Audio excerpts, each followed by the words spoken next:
तो मैं स्टूडेंट्स को ये कहता हूँ कि पहले 4 सेमेस्टर्स में आपको जो काम मिले डू दैट फॉर एक्सपोजर, और फिर उन 4 सेमेस्टर्स में जिस चीज़ की तरफ आपका रुझान ज़्यादा हो, जो काम करके आपको ज़्यादा मज़ा आ रहा हो, जिसमें आप इन्वॉल्व हो जाएं, आप घड़ी ना देखें, आप करते ही जाएं।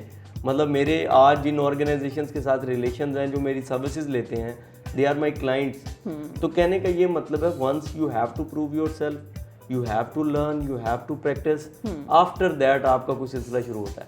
सो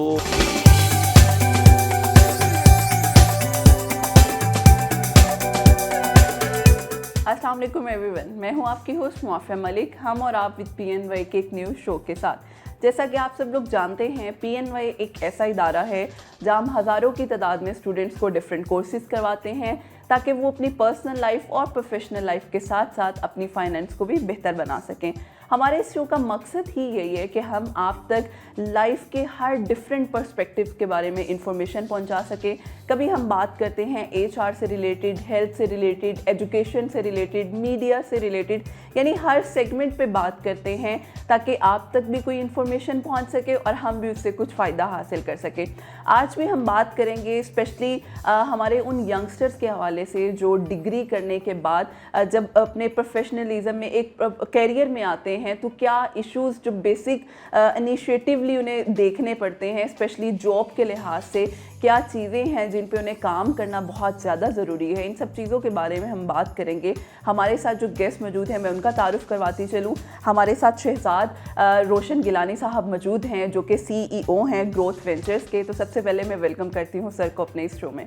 अस्सलाम वालेकुम सर, कैसे हैं आप? मैं ठीक, आप खैरियत? अल्हम्दुलिल्लाह sir, I am good too. Sir बहुत शुक्रिया आपके वक्त का। आपका बहुत शुक्रिया सर। माशाल्लाह से आप काफ़ी टाइम से बहुत डिफरेंट चीज़ों को एक साथ लेकर चल रहे हैं और बड़ा ही ज़बरदस्त ये लगता है कि एक आप इनिशिएटिव जो लेते हैं अपनी लाइफ में और PR का काम भी कर रहे हैं, मीडिया से रिलेटेड भी, और राइटिंग स्किल्स भी आपकी बहुत अच्छी हैं, आप लिखते भी हैं लोगों के बारे में। तो ये सारी चीज़ें मल्टीपल में, सबसे पहले तो हमें ये बताएं किस तरह से इन चीज़ों को मेनटेन रखते हैं आप? बस मेंटेन कोई बहुत ज़्यादा चीज़ें नहीं है। एक वक्त था कि बहुत ज़्यादा थी, तो अब फोकस्ड हैं। जो 3, 4, 5 प्रोजेक्ट्स हैं उन्हीं के ऊपर फोकस है और सबको थोड़ा थोड़ा टाइम देने की कोशिश करते हैं, क्योंकि हमारे जितने भी प्रोजेक्ट हैं वो कहीं ना कहीं मिशन ओरिएंटेड हैं। तो फिर सबको डिवाइडेड टाइम देने की कोशिश करते हैं। आपने देखा होगा, बल्कि आप स्टडी करेंगे तो आपको पता चलेगा कि प्रोजेक्ट मैनेजर्स होते हैं, ठीक है। तो जो प्रोजेक्ट मैनेजर्स होते हैं वो 5-6 चीज़ों पे काम कर रहे होते हैं, किसी एक चीज़ पे काम नहीं करते। तो हमारे यहाँ नॉर्मली तो ये कहा जाता है कि आप क्या कहते हैं कि मल्टीटास्कर ना हो, ठीक है। लेकिन आज के दौर में आप जब भी rosie.pk खोलें, कोई भी ऐसी वेबसाइट खोलें जहाँ पे जॉब वाला बंदा चाहिए, तो वो तो साथ 2-3 स्किल्स कह रहा है, ठीक है। तो जब वो 2-3 स्किल्स कह रहा है तो वो तो मल्टीटास्कर ही कर पाएगा। अगर वहाँ पे लिखा हुआ है कि हमें ग्राफिक डिज़ाइनर चाहिए, साथ कंटेंट भी लिख लेता हो, तो मल्टीटास्किंग होगी, एक चीज़ नहीं हुई। तो मेरा खैर शुरू से ही फिर क्योंकि एक्सपोजर जनरेट होता रहा, आता रहा, जाता रहा, काम करता रहा, थोड़े ज़्यादा टाइम काम करता रहा अपनी यूनिवर्सिटी लाइफ में, तो बस वही चीज़ें फिर आगे आके प्रोफेशन बन गई।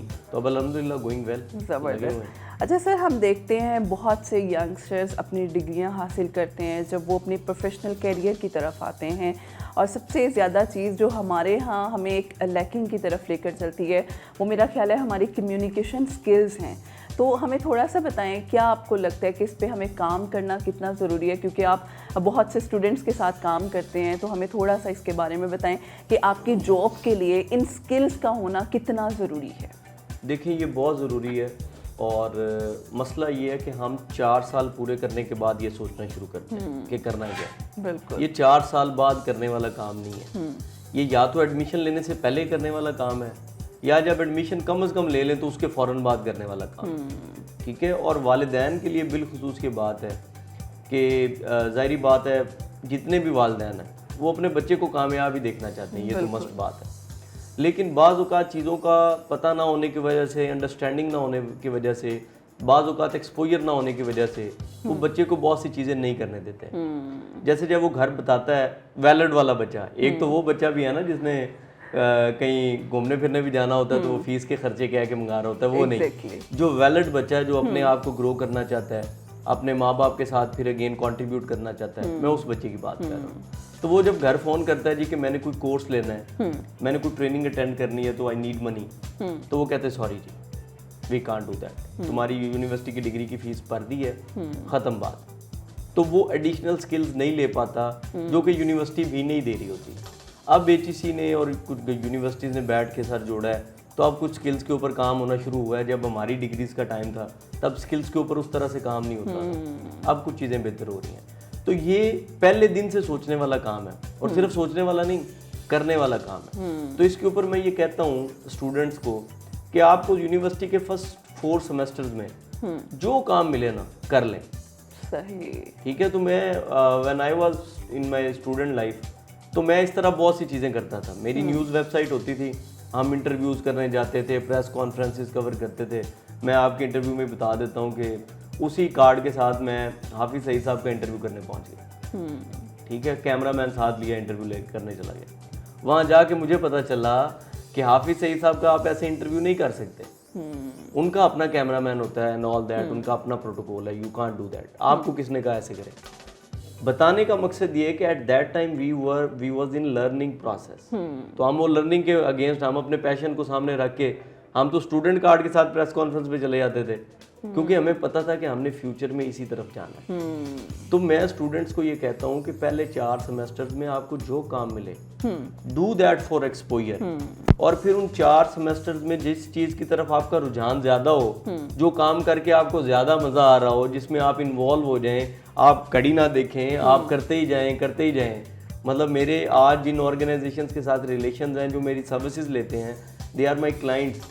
मेरी वहाँ पे ऐसी तस्वीरें होंगी जो मैं कभी शेयर करूँगा तो लोग कहेंगे ये आप नहीं है। और फिर जब मैं उन ऑर्गेनाइजेशंस के CEOs के साथ मेरा जिस तरह का रिलेशन है, जब मैं उन्हें मिलता हूँ तो अब की तस्वीरें हैं, तो उन तस्वीरों को, अब की तस्वीरों से लोग कहेंगे कि वो आपकी तस्वीर नहीं है। तो कहने का ये मतलब है, once you have to prove yourself, you have to learn, you have to practise, after that आपका कोई सिलसिला शुरू होता है। आप गूगल करें और गूगल पे लिखें टॉप पेइंग स्किल्स टिल 2025 या 2028, आपको 10 स्किल्स मिलेंगी and you will be surprised with my talk के वो 10 की 10 स्किल्स कहीं नहीं पढ़ाई जा रही। ठीक है। And one skill is critical thinking, problem solving. ठीक है। Like all managers are hired to resolve issues. ठीक है। वो इसीलिए हायर किए जाते हैं, लीडरशिप का रोल ही ये है, मैनेजमेंट का रोल ही ये है कि वो इसको रिजॉल्व करें। तो प्रॉब्लम सॉल्विंग की स्किल आपको लगता है कि हम डेवलप कर पाते हैं बच्चों में? मुझे नहीं लगता कि हम कर पाते हैं। ठीक है। इसी तरह क्रिटिकल एनालिसिस है। फिर एक बहुत अहम स्किल जो हमारा दीन भी कहता है, हमारा दीन, अगर हम दीन को प्रैक्टिकली देखें तो बहुत आसानी हो सकती है। जैसे हमारा दीन कहता है कि जब ख़रीदारी करें तो आपको पसीना आ जाए, this is called negotiation. When you are purchasing something for your organisation, for your own self, तो आप 5 से रेट मंगाते हैं, जो अच्छा रेट और अच्छी क्वालिटी प्रोडक्ट दे उससे आप लेते हैं। बिल्कुल ऐसा ही करते हैं आप। तो this is called negotiation skill. आप अब फिर अगेन गूगल पे जाएं और यकीन माने, if you want to grow, तो आपके पास अगर कोर्सेज के पैसे नहीं है, किसी चीज़ के पैसे नहीं है, तो आप गूगल के साथ और यूट्यूब के साथ दोस्ती कर लें। आपको गूगल और यूट्यूब इतना कुछ सिखा देगा जो आपको कहीं ना कहीं फ्यूचर में काम आएगा। और बहुत से गुरुज, मतलब हम ग्राफिक डिज़ाइनिंग सिखा रहे होते हैं, तो इमरान दीना साहब जो है वो ग्राफिक डिज़ाइनिंग का सारा यूट्यूब के ऊपर उनका पड़ा हुआ है, और बहुत से मेंटोर्स हैं। फिर इसी तरह शाम सरवर साहब फ्रीलांसिंग की स्किल्स के ऊपर और इस तरह बहुत सी बात कर रहे होते हैं। रेहान अल्लाह वाला साहब ने बहुत बात की। फिर एक अगर हम राइटिंग वर्ड की बात करते हैं तो बहुत अच्छे पैसे हैं। मेरे पास एक when I was thinking to do something, तो मेरे पास एक बंदा आया, तो वो सर्विसेज दे रहे थे किसी क्लाइंट को राइटिंग की। वो उनकी इंस्टाग्राम की, वो सॉरी लिंक्डइन की पोस्ट लिखते थे प्रोफेशनली, और एक पोस्ट लिखने का उन्हें कोई आप कह लें $40-50 मिल जाता। ठीक है। तो मंथली कुछ पोस्ट लिख के उन्हें ठीक ठाक पैसे वहाँ से आ जाते। तो कहने का मतलब ये है कि when you are a student, अब ब्लॉगिंग की बात करें तो इस्माइल ब्लॉगर साहब बहुत अच्छा काम कर रहे हैं, उनको आप सर्च करें, उनकी चीज़ें मिल जाएंगी। तो इन सब लोगों से सीखें। इन सब लोगों से भी नहीं सीखते तो किसी ना किसी से ज़रूर सीखें, लेकिन आप सीखेंगे तो आप ग्रो करेंगे। बिल्कुल। ठीक है। और सीखने का मकसद ये है कि करते जाएं, मैं एक वक्त में बहुत परफेक्शनिस्ट होता था कि बहुत अच्छा माहौल हो तो मैं काम करूँगा, मेरे पास आला तरीन इक्विपमेंट होगा तो मैं काम करूँगा। लेकिन मेरी बाद में ये थॉट चेंज हो गई। वो चेंज इस तरह से हुई, मैं बुक फेयर में गया तो मुझे जनाब अमजद इस्लाम अमजद साहब की कुतब नज़र आई, पोइट्री की पड़ी हुई टेबल पे। तो वो बहुत सारी थी, मतलब मे बी कोई 25-30 से ज़्यादा होंगी, एक टेबल पूरे पे उनकी जो कुतब थी वो अवेलेबल थी। वहाँ से मेरी ये थॉट प्रोसेस चेंज हुआ।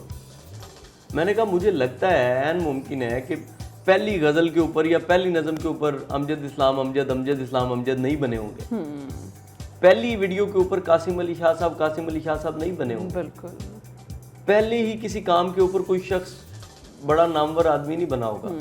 पहले लिखना शुरू किया, फिर उसे इम्प्रूव करना शुरू किया, फिर ऑब्जर्वेशन बढ़ाई, फिर उसमें वो चीज़ें डाली, तो कहीं ना कहीं किसी एक चीज़ के ऊपर आके वो बंदा हिट हो गया। बिल्कुल। So again coming back to the students, अगर स्टूडेंट ज़िंदगी में कुछ बनना चाहते हैं तो यार को खुदा का खौफ खाएं, कुछ करें तो सही। बिल्कुल ऐसे ही है, बड़ा जरूरी अगर आप राइटर हैं, अगर आप राइटिंग की दुनिया में एक्सेल करना चाहते हैं तो कुछ लिखें, ठीक है, कुछ पढ़ें। हमारे एक कॉपी राइटिंग के उस्ताद मोहतरम ने स्टूडेंट्स को एक असाइनमेंट दी। उन्होंने कहा अलिफ से 500 वर्ड्स 5000 वर्ड्स अलिफ के साथ आपने तलाश करके लाने, this is your 1 day assignment.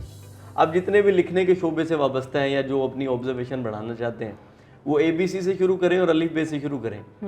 ए से अलिफ से ये तक जाएं, 5000 वर्ड्स को आप जब ज़रब देंगे ना टोटल नंबर ऑफ अल्फ़ाबेट्स के साथ, तो आप हैरान परेशान रह जाएंगे कि आपको कितने लफ्ज़ पढ़ने पड़ेंगे। और फिर जब आप लिखने बैठेंगे, बोलने बैठेंगे ना, तो आपके सामने अल्फाज जो है ना वो डांस कर रहे होंगे। बिल्कुल, ठीक है, वो सामने आपके पास कलेक्शन ऑफ वर्ड्स, डिजिट्स होगी, आप कोई भी लेके आप अच्छा बोल भी सकते हैं, आप अच्छा लिख भी सकते हैं। तो that is why overall let's conclude it कि स्टूडेंट्स अगर यहाँ आ रहे हैं लाहौर में पढ़ने, मोस्ट वेलकम आए, लेकिन अपने जहन में ये रख के आए। बिल्कुल। और सॉरी टू से, जो लोग समझते हैं ना कि कम्युनिकेशन स्किल मुफ्त मिलने वाली चीज़ है, मैं ये कहता हूँ कम्युनिकेशन स्किल सबसे महंगी मिलने वाली स्किल है। क्योंकि आप जितने मर्जी सॉलिड हैं, आपने अपनी गुफ्तगू से पता चल रहा है आपका कि आप क्या हैं, आपका बात करने का स्टाइल, आपकी कम्युनिकेशन स्ट्रेटजी क्या होगी। क्लाइंट जब आप विन करने जाते हैं तो आप क्या करते हैं, आप क्लाइंट के साथ कम्युनिकेट ही तो कर रहे होते हैं। बिल्कुल। उसकी किसी बात से आपने क्लिक करना है, वहीं आपने प्रोजेक्ट लॉस होना है आपका प्रोजेक्ट, या आपने विन करना है। दोनों सिनेरियोज में आपकी कम्युनिकेशन ही आपका बिल्कुल बड़ा जरूरी है। कम्युनिकेशन पे काम करें, बहुत सी स्किल्स हैं। और वो मैं आपको स्टार्ट किया था कि गूगल पे जब आप लिखेंगे तो टॉप 10 स्किल्स हैं, वो देख लें और वो हासिल करना शुरू करें। उनकी बहुत ज़रूरत है, पाकिस्तान में भी, पाकिस्तान के बाहर भी। ज़बरदस्त। तो वो सीखें और आप ग्रो करें। बिल्कुल, बड़ा ही इंफॉर्मेटिव था कि अगर आप अपने आप को स्किल्स की तरफ लेकर आना चाहते हैं तो हमें उन पे काम करना बहुत ज़रूरी है। अपनी स्टडी लाइफ में ही स्टार्ट करें तो आप लोगों को ज़्यादा फ़ायदा होगा। सर, इसी से लिंक करते हुए मेरा एक और क्वेश्चन है आपसे। जिस तरह से हम देखते हैं अक्सर जॉब्स आती हैं, अपॉर्चुनिटीज़ आते हैं, तो उसमें एक बड़ा इम्पॉर्टेंट जो चीज़ है वो जॉब डिस्क्रिप्शन होती है। लेकिन समटाइम्स हमें उस जॉब डिस्क्रिप्शन से क्लैरिटी नहीं होती कि ये हायरिंग करना किसकी चाह रहे हैं, या हम जहाँ जाना चाह रहे हैं हमारी वो जॉब डिस्क्रिप्शन किस नौयत की होनी चाहिए। तो इसके बारे में भी हमें थोड़ा सा बताइएगा। अच्छा, ये बहुत इंपॉर्टेंट सवाल है मौजूदा टाइम फ्रेम को सामने रखते हुए। एक देखिए, कुछ स्किल्स तो हैं मिलती जुलती हैं, ठीक है, वो 2-3 हो तो अच्छा है, लेकिन जब बात आती है क्वालिटी की तो फिर हमें स्पेशलिस्ट्स को देखना होगा। बिल्कुल। और स्पेशलिस्ट कोई 5-6 चीज़ों का नहीं होता, वो एक चीज़ का ही होता है, ठीक है। तो इसलिए वो एक चीज़ का कब होता है, जब वो फिर दूसरी चीज़ों का कहता है आई कांट डू। बट वो टाइम आने में, ज़िंदगी में वक्त लगता है बातों का, एक चीज़ का स्पेशलिस्ट बनने में। हमारे एक बहुत सीनियर पाकिस्तानी हैं, उन्होंने एक पोस्ट लगाई, बल्कि हम हायरिंग्स का काम करते हैं, लोगों को जॉब्स और इंटर्नशिप प्रोवाइड करते हैं। तो मुझे ही मैसेज आया कि मुझे एक बंदा चाहिए जो मेरी वीडियोस बना सके, उनको एडिट कर सके, उनकी डिस्क्रिप्शन लिख सके, उनका वो थंबनेल बना सके, फिर मेरी उनको अपलोड कर सके, उनकी SEO कर सके, और उसके बाद मेरी छोटी मोटी मीटिंग्स होती हैं उसको वो मैनेज कर ले, ठीक है। और कुछ सेशंस भी यहाँ पे अरेंज कर ले, कुछ सेशंस बाहर भी अरेंज कर ले, और इसके अलावा गाड़ी अगर चला लेता हो तो बेस्ट है, और अगर चाय बना लेता हो तो क्या ही बात है। तो मैंने कहा सर आप मर सकते हैं। मैंने कहा क्यों, बड़ा आपने हैरान कुन सवाल किया है। तो मैंने कहा क्यों मरने का इसलिए पूछा क्योंकि ऐसा बंदा शायद जन्नत में मिले। पाकिस्तान में तो ऐसा बंदा जिसको इतने काम आते हो एक साथ बहुत मुश्किल है। और एक साथ उसको इतने काम आते होंगे तो यकीनी तौर पे वो गाड़ी चला सकता होगा, लेकिन ठोकने के लिए, हिट करने के लिए, तोड़ने के लिए वो चाय ज़रूर बना लेगा, लेकिन आपकी चाय का बेड़ा गर्क कर देगा। इसी तरह let me clear my talk के स्पेशलिटी को हमें अहमियत देनी होगी। मतलब क्या होता है, हमारा जो क्वालिटी एश्योरेंस डिपार्टमेंट्स हैं ओवरऑल, जिन्होंने स्टैंडर्ड्स देने होते हैं, जैसे पाकिस्तान स्टैंडर्ड्स है और भी हैं ऐसे इदारे, उनका काम ये है कि वो मेक श्योर करें कि एक जगह पे अगर 10 लोग रिक्वायर्ड हैं तो 10 लोग हों। कंपनीज में when we are talking about companies क्या करती हैं, वो 2 बंदों से 10 बंदों का काम कराती हैं, क्वालिटी नहीं होती। ठीक है, लाइक आप अगर अपने ग्राफिक डिजाइनर को कहेंगे कि यार इसकी कॉपी राइटिंग करें, कर तो वो देगा लेकिन वो पुरअसर नहीं होगी। उसके लिए you need to hire a copy writer. अब जब आप अपनी कंपनी में इस बंदे में पुराने बंदे को नया काम नहीं कहेंगे तो उससे क्या होगा, जॉब्स क्रिएट होंगी। लोग कहते हैं ना जॉब्स नहीं है, जॉब्स हैं लेकिन लोग उनके ऊपर जो है ना वो सांप बन के बैठे हुए हैं। ठीक है, they don't want to hire another person. तो इसलिए ये दोनों तरफ से है, एक तो लोग सीखना शुरू करें, ठीक है, दूसरा जो कंपनी ओनर्स हैं, कंपनी ओनर्स खुद कभी नहीं करते, उनको कराती हैं अथॉरिटीज, उनको कराते हैं डिपार्टमेंट्स। मैं ये बात इसलिए कर रहा हूँ कि मैं एक दफ़ा मेरा इत्तेफाक हुआ क्वालिटी एश्योरेंस डिपार्टमेंट में जाने का, तो जिन्होंने हमें स्टैंडर्ड्स देने होते हैं, तो वो जो है वो ministry of science and technology के अंडर एक डिपार्टमेंट। तो मेरी मुलाकात थी फवाद चौधरी साहब के साथ, eight that time he was minister science and technology. तो उनकी मीटिंग से पहले वो लेट हो गए, तो मुझे वो एक डायरेक्टर साहब के कमरे में बैठने का इत्तेफाक हुआ। तो व्हेन वी स्टार्ट टॉकिंग, तो पता चला कि ये डिपार्टमेंट मस्त मॉल है, इनके पास काम नहीं। तो मैंने कहा इस डिपार्टमेंट के पास तो सबसे ज़्यादा काम होना चाहिए, क्योंकि ये डिपार्टमेंट जॉब्स क्रिएट कर सकता है। लेट्स से मैं अगर कहूँ ना कि पाकिस्तान में 1 लाख जॉब्स आज क्रिएट करनी है, आज के आज, तो मैं सजेशन दे सकता हूँ। Like this is PNY, I am sitting in PNY। और PNY ट्रेनिंग्स में आप देखें कि यू आर डूइंग इंटरव्यूज, आप बाहर से आके इंटरव्यू करते हैं। बिल्कुल। They are hiring another resource. इनके यहाँ कोई खातून हो सकती थी जिसको थोड़ा ट्रेन करके किया जा सकता था, but no, they hired you. फिर हमारे सामने कैमरामैन साहब बैठे हुए हैं, he is doing, there are 2 jobs. ठीक है, फिर मुझे सोवीनियर नज़र आ रहा है, तो ये सोवीनियर की जो इनकम है ये कहीं गई है, इसके बगैर भी मैं यहाँ आके अपनी बात करके जा सकता था। बिल्कुल। बट इदारे ने रिस्पॉन्सिबिलिटी का इजहार करते हुए जो अमाउंट पैसे हैं, जो इनकम है, उसे स्प्रेड किया है। पाकिस्तान में अगर ऑर्गेनाइजेशन ये स्प्रेड करना शुरू कर दें, अनएम्प्लॉयमेंट ख़त्म हो जाएगी, बिल्कुल, पॉवर्टी ख़त्म हो जाएगी, चीज़ें ठीक होना शुरू हो जाएंगी। और लाख जॉब कैसे क्रिएट हो सकती हैं? पाकिस्तान का जो भी थोड़ा मुनासिब CEO है, मुनासिब CEO से मुराद है जिसे अल्लाह ने नवाजा हुआ है, जिसके पास रिसोर्सेज हैं, वो फोटोग्राफर हायर करे, वो अपना सोशल मीडिया मैनेजर हायर करे, सही, ठीक है, वो अपना कंटेंट राइटर हायर करे, वो वीडियो एडिटर हायर करे, 4 नौकरियां वो दे सकता है। और अल्लाह ने उसे वसाइल भी दिए हुए हैं। बिल्कुल, ठीक है, वो अपने किसी बंदे को ना आगे कि यार तस्वीर बना देना मेरे ऑफिस में आके, वो कोशिश करे कम पैसों पे हायर कर ले, ठीक है, 2-3 घंटों के लिए कर ले, ठीक है, उससे क्या होगा, उससे जॉब्स क्रिएट होंगे।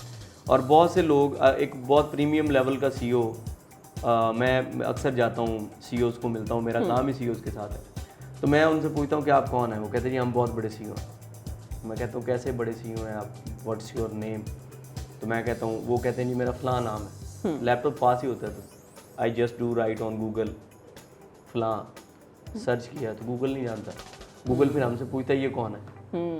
तो राइट, ये बात करने का मकसद ये है कि लोग बहुत बड़े सीईओज होते हैं, उनके पास बड़ी टीम होती है, लेकिन वो गूगल पे कहीं नहीं होते। आने वाला ज़माना गूगल का है, बिल्कुल, आने वाला ज़माना डिजिटल है। If you will exist digitally you will exist, exactly, otherwise आप एग्जिस्ट नहीं करेंगे। और गूगल से ताल्लुक का मतलब क्या है कि गूगल से ताल्लुक ये क्लिक्स की बात नहीं है। मेरे जैसा आजिज़ सा बंदा भी गूगल पे बहुत अच्छा है। क्यों? क्योंकि I am loyal with Google from 4 years. Keep on uploading my things, people are uploading my things, giving interviews, doing interviews, meeting new people. तो वो सारा एक माहौल बन रहा है। तो अगर कोई भी शख्स, कोई भी सीईओ उसको डिजिटली अपने आप को करना चाहता है तो उसे अल्टीमेटली सर्विसेज रिक्वायर्ड होगी, या किसी पीआर एजेंसी की या डिजिटल मीडिया एजेंसी की। अगर एजेंसी हायर नहीं कर सकता, बंदा हायर कर ले। लेकिन अल्टीमेटली अगर आपके पास एक बंदा मुझे ये कहे कि मेरे पास 20,000 स्टूडेंट्स हैं और मैं 200 लोगों को रोजगार दे के बैठा हूँ और मैं उसकी फेसबुक खोलूँ तो 3 लाइक्स हों, तो इसका क्या मतलब है? He is giving jobs but he is not an inspiration. अगर वो उसी इंस्पायरेशन को डबल कर ले तो उसके एडमिशन्स भी डबल हो जाएंगे, बिल्कुल, उसकी इनकम भी डबल हो जाएगी और उसको उसके नताइज आना शुरू हो जाएंगे। एग्जैक्टली। लेकिन हम लोग क्योंकि देर से पहुंचते हैं, मैं भी यहाँ 15 मिनट देर से पहुंच गया तो वैसे हम नॉर्मली चीज़ों में बहुत लेट पहुंचते हैं, तो हमें टाइम लगेगा। बट अगर हम लोग मिलजुल के कोई माहौल बना लें, कंपनीज इस चीज़ को समझ लें, तो हमारे जो गवर्नमेंट ऑर्गेनाइजेशन है कर लें, तो मसला ही कोई नहीं है, बिल्कुल सारे मसले हल हो जाएंगे। बिल्कुल, तो ये चीज़ें हैं जी, बड़ा ज़रूरी है। एग्जैक्टली, बड़ा ज़रूरी है इन चीज़ों को करना। और सर एक आखिरी क्वेश्चन, आई नो हमारा टाइम ज़रा लिमिटेड होता है, लेकिन मेरा एक सवाल ज़रूर है कि आप लोगों के बारे में बहुत लिखते हैं। आपकी रिसेंटली एक बुक भी आई थी, उसमें भी आपने काफ़ी लोगों के बारे में लिखा था। तो ये क्या आप पर्सपेक्टिव है, क्योंकि ये तो बिल्कुल एक ज़रा हटके है लिखना, और वो आपकी पीआर कंसल्टेंसी एक ज़रा डिफरेंट सिनेरियो में है। तो थोड़ा सा हमें इसके बारे में बताएं। ये हमारे लिए, हमारे स्पेशली ऑडियंस के लिए एक मैसेज भी हो सकता है कि वो किस तरह से अपनी लाइफ में भी डिफरेंट स्किल्स को लेकर और डिफरेंट स्ट्रेटजीज़ को लेकर चल सकते हैं। बिल्कुल ठीक है। देखिए ये बहुत इंपॉर्टेंट सवाल है और ये हमारी पूरी कंपनी की जो बेस है उसके ऊपर फॉल करता है। जैसे हमारी पीआर एजेंसी का मेन रोल होता है कि we are a bridge between companies and people. Different companies के अंदर हम जो है वो कोलैबोरेट करा रहे होते हैं, एक as a bridge role play कर रहे होते हैं, लोगों को लोगों से कनेक्ट कर रहे होते हैं। तो उस कनेक्ट करने से रिसोर्स भी जनरेट होता है, लोगों के फ़ायदे भी होते हैं और डेफिनेटली उससे हमें भी इनकम आती है। तो मैं जब लोगों को मिलता हूँ, पाकिस्तानी सक्सेसफुल लोगों को, तो मुझे लगता है कि हमें ना एक इंस्पायरिंग हब बनाने की ज़रूरत है। इंस्पायरिंग हब क्या है कि हमें अपने लोगों के बारे में पता हो।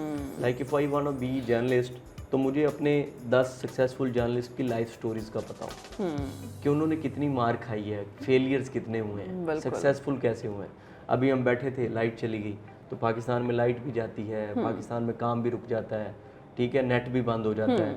शार्क को और कोई काम नहीं होता हमारी तार काटने के अलावा। तो नेट जब बंद होता है तो हमारे सारे डिजिटल काम रुक जाते हैं। तो मैं जब लोगों को मिलता हूँ, उनकी स्टोरीज लिखता हूँ। इवन एक दफ़ा मैंने एक बड़े यंग लड़के के बारे में लिखा। अब वो लड़के के बारे में क्यों लिखा, उसके पीछे पूरा मकसद था। मतलब उस बच्चे ने BBA कंप्लीट किया और जॉब की तलाश नहीं की। अपने वालिद साहब को कहा जी मुझे 15-20 लाख रुपया चाहिए। अल्लाह ने रिसोर्स दिए हुए थे, वसाइल दिए हुए थे।